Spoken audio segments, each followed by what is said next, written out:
Shabbat Shalom. This week we read the parasha of Terumah. It's a detailed listing of all of the furnishings that the children of Israel are instructed to make for the Mishkan, the traveling tabernacle that they will take with them through the desert, through their wanderings.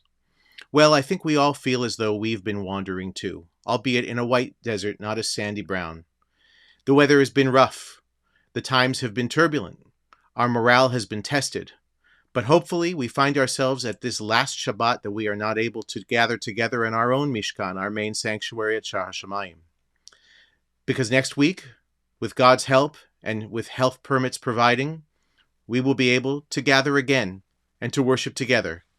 So I think that we can take inspiration from the last sentences of this week's Haftarah, taken from the book of Kings. I'll chant them and then I'll translate them. הבית הזה, אשר אתה בונה, אם תלך בחוקותיי, ואת משפטיי תעשה, ושמרת את כל מצוותיי ללכת בהם, והקימותי את דברי איתך, אשר דיברתי אל דוד אביך, ושכנתי בתוך בני ישראל, ולא אעזוב את עמי ישראל. Concerning this house that you are building, this tabernacle, if you follow my laws and uphold my rulings, and keep all my commandments by following them, then I will fulfill my promise through you, the promise that I made to your father David.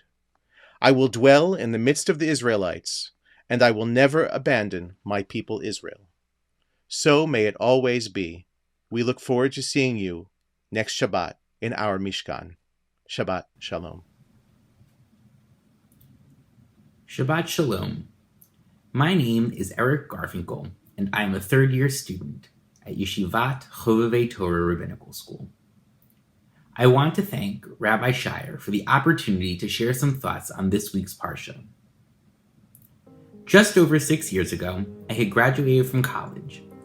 During my time at Hofstra University in New York, I became extremely involved with the Hillel. I was the president, and I found my community on campus. A few months after I graduated, I lost my mother very unexpectedly. I remember being greeted by tons of people at the funeral, my Hillel community included. Even amid the grief and sadness and the blur of the day, I remember the realization that the entire Hillel staff had shown up.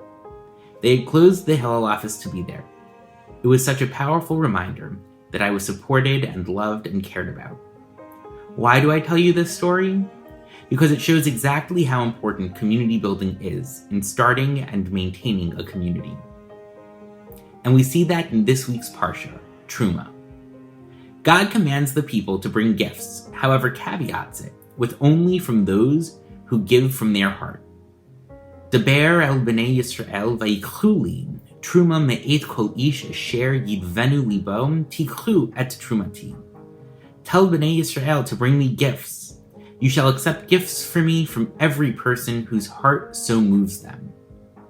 And, as the Psukim continue, we find out that the items that are to be brought and accepted are all things that go to building the Mishkan, the literal community in the desert.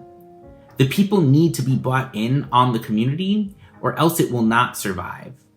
These are the building blocks and foundation, literally and figuratively, that are necessary for any community to build. The roots that will grow stronger over time. The Sforno, a 15th century Italian commentator, picks up on this idea in the middle of the verse, that God's commandment here should not be treated like tzedakah, a public fund similar to taxes, but rather voluntary. This is potentially above that, the next step.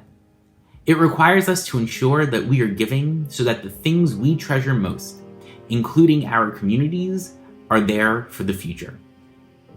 A good example of this in practice is looking at the structure of shul membership. One might have to pay dues to be a member of the shul, but those dues will only go so far. It is the donations from one's heart that go beyond their dues, no matter how big or small, that help to contribute to the success and longevity of the community. Another example of this is taxes. Tzedakah here is like taxes. We pay them, and we could wipe our hands and say that we aren't needed to do more. But that doesn't ensure that the people around us will survive and thrive.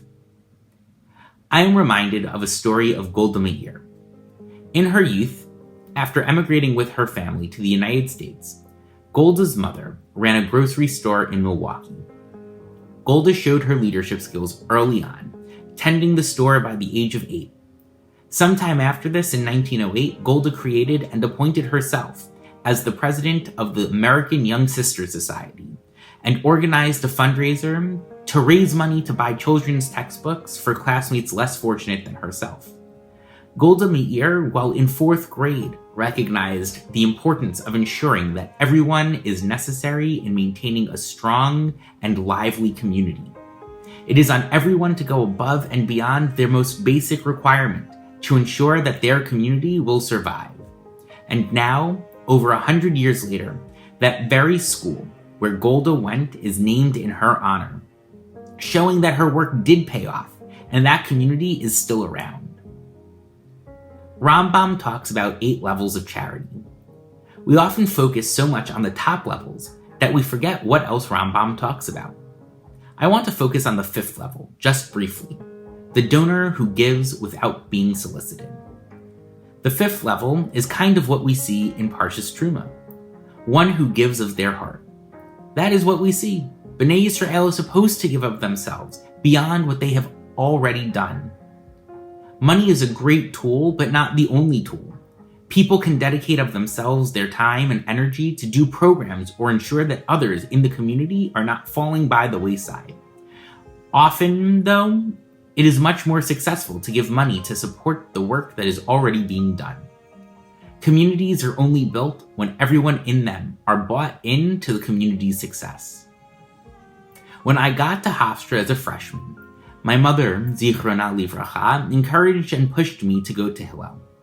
Similar to God recognizing that the people needed to buy into the community aspect, my mother understood that I needed to find my place and my community and believed that I would find it at Hillel. However, I needed to be given some choice. I got encouragement, but the choice was up to me. How involved would I be?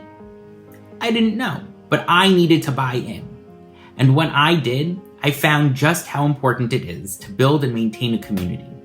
I also found just how meaningful and supportive those communities are and can be.